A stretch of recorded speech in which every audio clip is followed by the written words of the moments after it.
Buenos días. En primer lugar, nos gustaría agradecer a la organización del Congreso de Innovación Educativa en las Enseñanzas Artísticas Regladas, que haya escogido esta participación para exponer un caso de innovación docente con el que llevamos trabajando muchos años y que ha dado unos resultados y unos frutos muy satisfactorios dentro del grado en Bellas Artes. Me voy a presentar. Yo soy Raquel Sardá, profesora del área de escultura y imparto una asignatura en el grado en Bellas Artes que se llama Taller de Proyectos Escenográficos, que recoge parte de estas experiencias. Hola, yo soy Vicente Alemani, soy profesor del área de pintura y también imparto una asignatura de diseño escenográfico en la que venimos trabajando pues, desde el año 2016 y cuyos resultados vamos a presentar a continuación. El título de nuestra conferencia se titula Las metamorfosis de Tiziano, mitología, tecnología y multidisciplinariedad en los proyectos escenográficos, y se articula en tres partes. En primer lugar, vamos a presentar un estudio de caso. En segundo lugar, abordaremos las metodologías, competencias, técnicas de aprendizaje y contenidos que desarrollamos en las distintas asignaturas, y finalmente haremos una reflexión sobre la evaluación y los resultados. El proyecto de innovación docente que comenzamos a realizar en el año 2016, sin embargo, se remonta al estudio de un caso que tuvo lugar en Londres entre el año 2012 y 2013, que fue una singular colaboración entre una entidad como es la Galería Nacional de Londres, dedicada a la difusión de arte clásico, y artistas contemporáneos. En concreto, con motivo de una exposición sobre Tiziano, se invitó a estos tres artistas que participaron, Mark Wallinger, en la famosa exposición Sensation, y más tarde, podemos decir, han surgido en el escenario de Londres figuras como Conrad Socros o como Chris O'Feely. Y estos tres artistas se les invitó a que realizasen obras en estrecho diálogo con tres clásicos de la pintura occidental, como son Diana y Calisto, Acteón y Diana y La muerte de Acteón, pintados por Tiziano en el siglo XVI, y el diseño fue tan, podríamos decir, innovador y tan rompedor como el que estamos viendo. En la sala central tenía tres salas adyacentes donde se disponían la escultura de Mark Wallinger, donde se disponía la propuesta de Conrad Socros y donde se exponía toda una sala de cuadros desarrollados por Chris O'Feely. Los cuadros, que han sido literalmente fuente de un montón de reinterpretaciones por pintores posteriores, uno de ellos es nuestro querido Velázquez, pues son Diana y Calisto, Diana y Acteón y finalmente La muerte de Acteón. Se propuso a tres artistas actuales que no suelen trabajar en diálogo con la tradición artística, y esto es una de las, podemos decir, de las singularidades de este proyecto. Y es que tanto la profesora Raquel Sardá como yo somos creadores contemporáneos, somos profesores de arte contemporáneo, pero hemos desarrollado mucha investigación sobre diálogos entre el arte contemporáneo y la producción clásica, y en concreto sobre arte contemporáneo y mitología. Así, Mark Wallinger pues, desarrolló una instalación. Mark Wallinger viene de las poéticas conceptuales y desarrolló una instalación que plantea claramente un diálogo con la célebre État donné, con la obra póstuma de Marcel Duchamp, en la que invitaban a miembros, a mujeres del público que tenían que llamarse Diana en la vida real, a convertirse por un momento. Había turnos cada cuarto de hora y realmente tenían un cuarto de baño, tenían agua y realizaban su toilette, realizaban su aseo dentro de esa sala.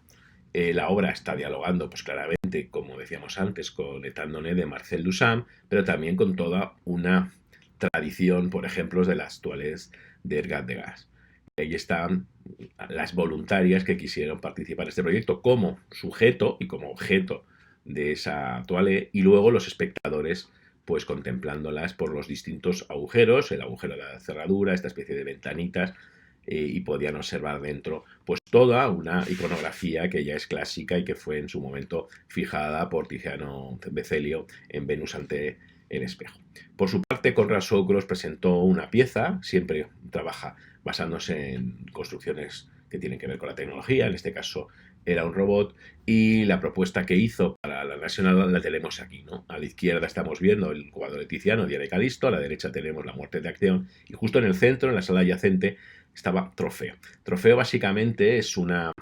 pieza que está construida a máquina y literalmente se presentaba con la misma máquina que la había tallado. Unas semanas antes, ese mismo robot, ese mismo brazo articulado, con una cabeza mecánica, había tallado en madera de roble el trofeo, y el trofeo que no se esperaba llevarse Acteón era literalmente el trofeo de caza de aquellos ciervos que cazaba. Entonces, literalmente, cada ciclo de tiempo, no sé si era cada 5 minutos, esta máquina se ponía en marcha y volvía a realizar la misma danza alrededor de los cuernos de ese trofeo, y podemos decir, se recreaba la producción mecánica de esta propuesta de Conrad Shawcross. Chris O'Feely es un artista que ya había presentado, había trabajado, era célebre en Londres a partir del año 97, incluso alcanzó el premio Turner pues relativamente pronto, a mediados de esa misma década, y desarrolló toda una serie que de hecho prolongó incluso más allá de esta exposición,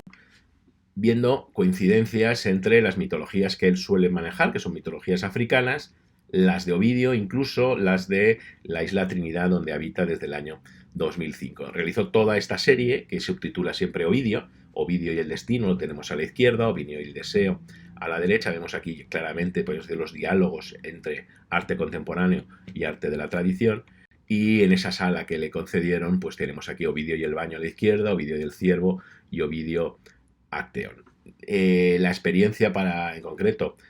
para Chris O'Feely, como veremos a continuación para los demás artistas, pues supuso que, por mediación de la directora de conservación de las colecciones de arte renacentista y barroco de la National, en colaboración con la directora de la compañía de danza de la Royal Opera House, pues propusieran a estos tres artistas, que normalmente no son artistas que se dediquen al diseño escenográfico, que se convirtieran en escenógrafos y que colaboraran con coreógrafos, que colaboraran con músicos, que colaboraran con los bailarines y que se implicaran en una producción escénica que casualmente coincidió con la jubilación, el retiro de quien había sido la directora de la compañía de danza de la Royal Opera House. Entonces, literalmente, fue tan señalada esta representación que afortunadamente entre la compañía de danza y la Galería Nacional de Londres produjeron un libro que dejó memoria de todos los procedimientos, de todos los proyectos, de todos los procesos de trabajo de esta puesta en escena.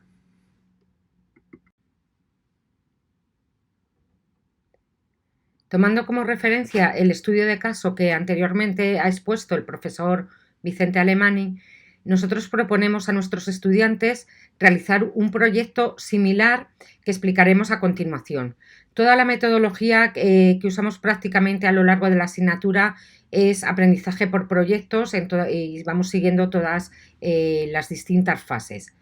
En primer lugar, generamos una fase de análisis del proyecto para que se acostumbren a trabajar con los textos, pero también con los referentes visuales. Hacemos un análisis de los textos de Ovidio. A continuación,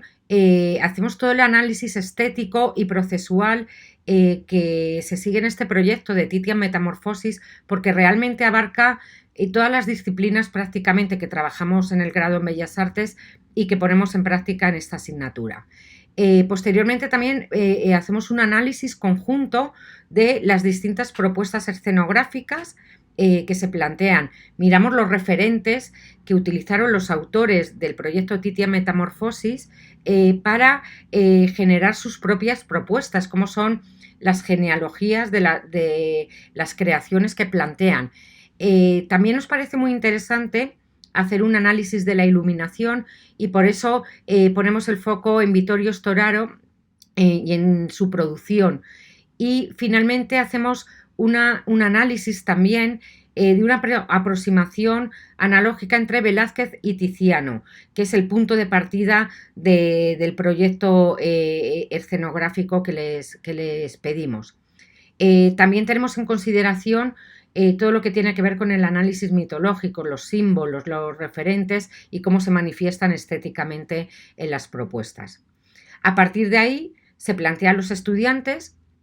un proyecto similar en cuanto a desarrollo y a contenido al que se realiza en Titia Metamorfosis, pero esta vez les proponemos que trabajen con las hilanderas y la fragua de Vulcano del pintor Diego Velázquez. A partir de ahí acometen toda la fase de análisis, trabajan también con los textos de Ovidio que hacen referencia a los mitos protagonistas de estas dos obras pictóricas y les pedimos que desarrollen una serie de mood board o referentes con lo que serían los fundamentos de su propuesta, generen bocetos, realicen el diseño espacial y escénico, el diseño de iluminación, de vestuario, construyan una maqueta a escala para recrear su propuesta escenográfica y finalmente también le damos mucha importancia a la memoria de proyecto, donde recogen todo este recorrido, esta trayectoria que han realizado y las imágenes, unas imágenes cuidadas de lo que es su propuesta escenográfica. Una de las cuestiones esenciales que tiene que desarrollar cualquier diseñador escenográfico es el trabajo con textos. Y una de las, podemos decir, puntos de partida es que conozcan el texto de Ovidio y conozcan los mitos que adaptó Velázquez o que adoptó Velázquez para su representación. Entonces, para ello, pues comenzamos a analizar el texto de Ovidio, conocen las metamorfosis, les pido incluso pues que además de los pasajes concretos que van a trasladar a escena, también conozcan a los caracteres, también conozcan cuál es la psicología, diríamos, de los personajes y que empecemos a analizar, pues podemos decir, todas las alegorías que hay incluidas en un texto mitológico. Por ejemplo, este es un análisis exclusivamente reducido a las palabras que dedica Ovidio a explicar los distintos colores en esa relación que hay entre Diana y Calisto. Entonces habla del sol de frente, de la aurora arrebolada y literalmente pues les propongo un ejercicio de cuál es ese color de las nubes heridas, cuál es ese color de las auroras arreboladas y en la experiencia pues, de alguien que es pintor y que es un pintor en formación, pues es muy habitual que se coleccionen imágenes del cielo, que se coleccionen imágenes de las nubes o que se le coleccionen imágenes del agua y literalmente que esas sensaciones vinculadas a la vista pero también al tacto y al color pues se integren en las habilidades, en este caso como proyectistas, como diseñadores escenográficos. Aquí tendríamos ya la parte, diríamos, de análisis de los proyectos, de los casos concretos de Mark Wallinger. Por ejemplo, Mark Wallinger, a la hora de afrontar el desarrollo del vestuario del cuerpo de baile femenino, pues adoptó este trozo del pavimento de la Catedral de Siena. Aquí vemos estas nubes y con ellas realizó los maillots de todo el cuerpo de baile femenino. Y también adoptó un pequeño circuito impreso con el que desarrollaban los maillots del cuerpo de baile masculino. Aquí tenemos pues, el cuerpo femenino, oponiendo, podemos decir, mitología, en este caso ciclos lunares, a tecnología y en este caso, los circuitos impresos. Aquí están todas las dificultades que tuvieron a última hora para la iluminación de la escena y algunas de las últimas, podríamos decir, escenas de ese triunfo de Diana sobre Acteón. Mark Wallinger presentó su escenografía titulada Máquina, que fue desarrollada en colaboración con los coreógrafos Kim Branston, Wayne McGregor y la música de Nico Muhly. El término, la palabra que utilizó para el título es máquina y tiene un montón de resonancias dentro del mundo del teatro y podríamos decir que aprovechamos esta cuestión para ir introduciendo pues un poco de historia de las tecnologías escénicas dentro de esta asignatura de diseño escenográfico. La palabra máquina resuena pues en castellano la expresión Dios desde la máquina, Deus ex machina sería la expresión más común en latín y procede del concepto apomecanesteos, de cómo los dioses se manifestaban a través de las tecnologías escénicas. De esta manera, pues ya solamente con esta cuestión empezamos a introducir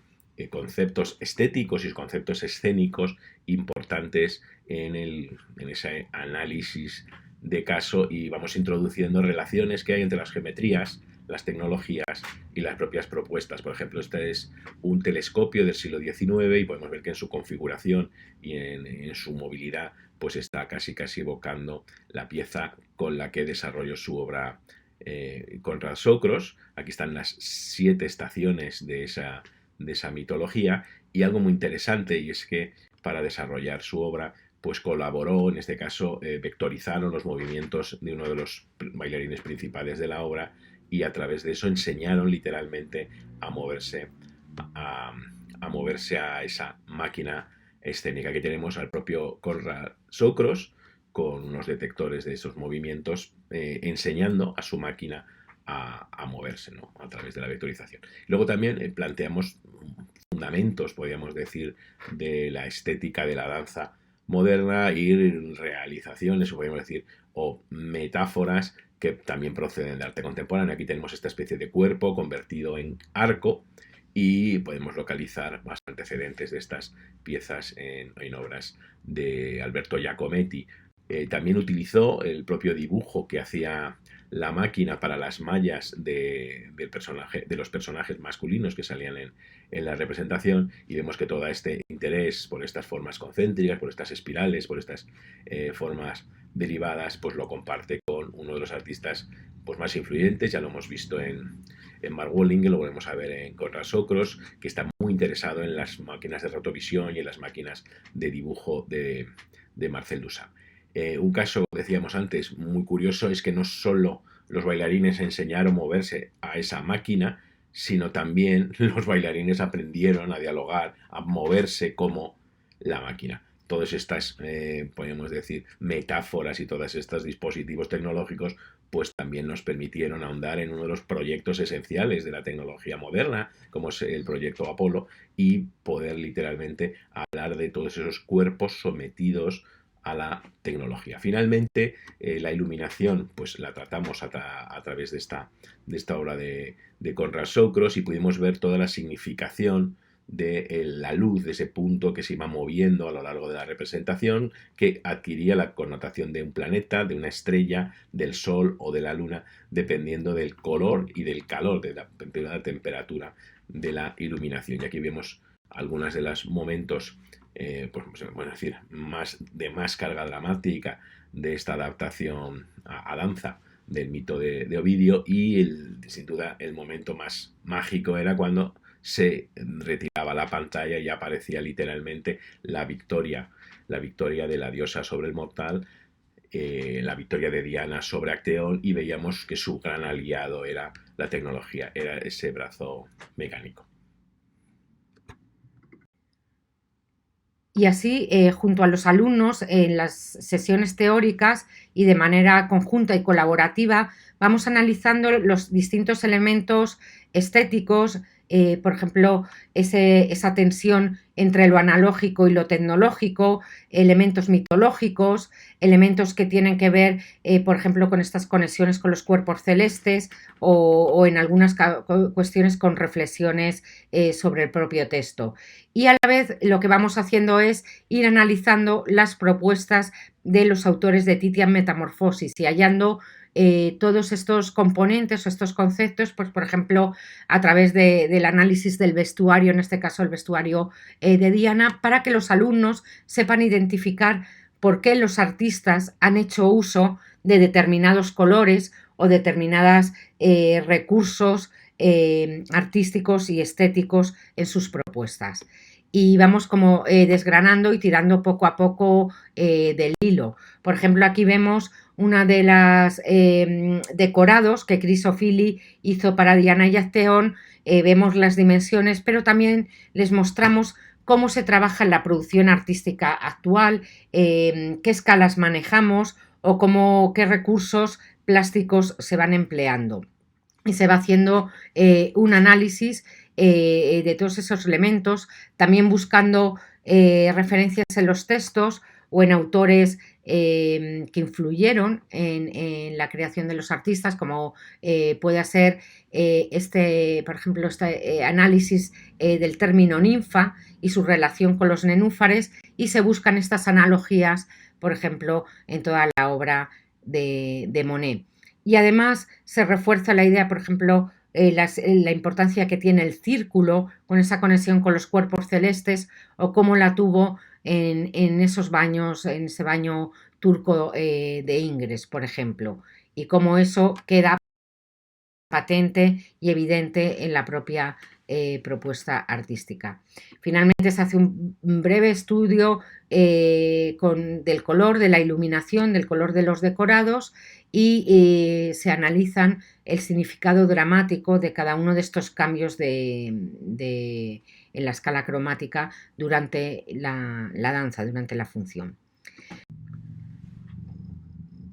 Bueno, con el fin de poner en práctica todas estas fases de análisis previa,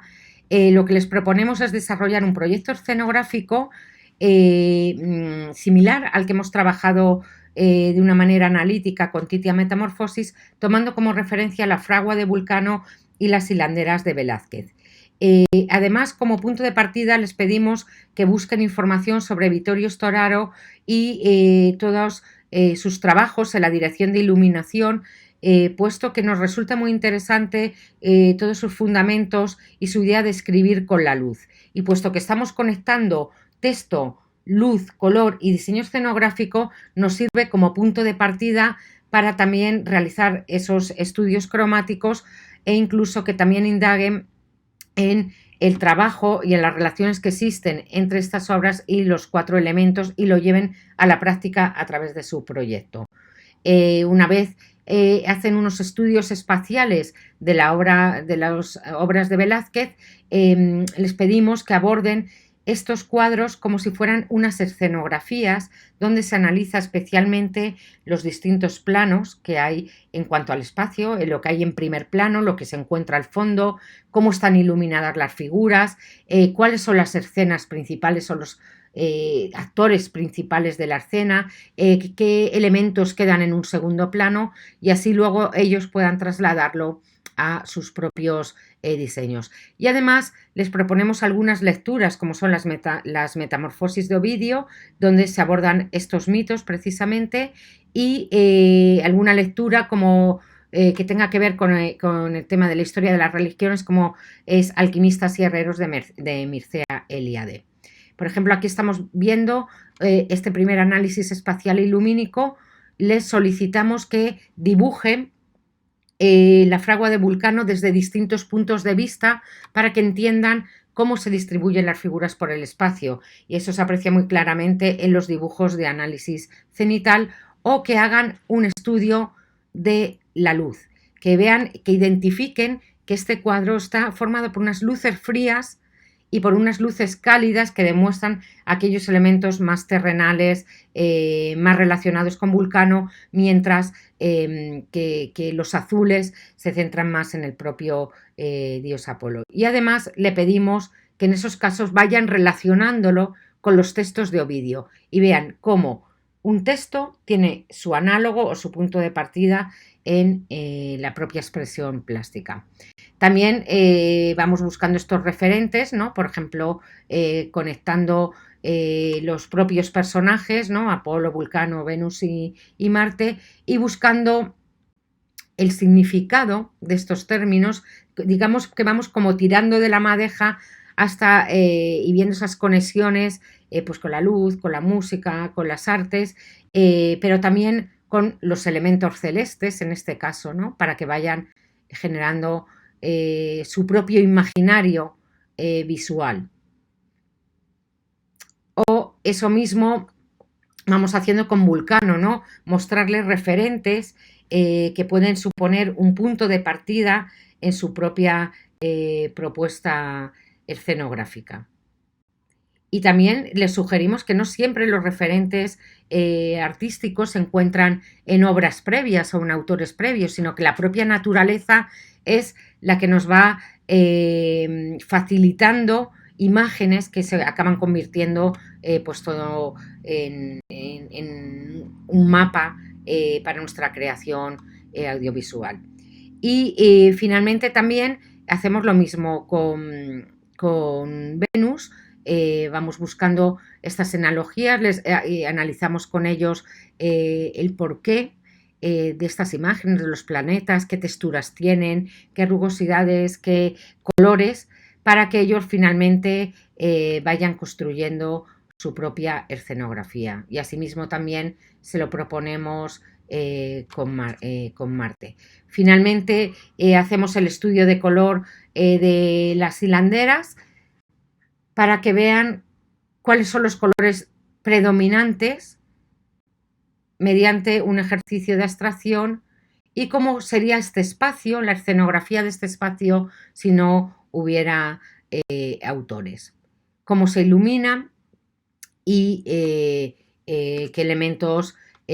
son los que ocupan esencialmente y visualmente el espacio.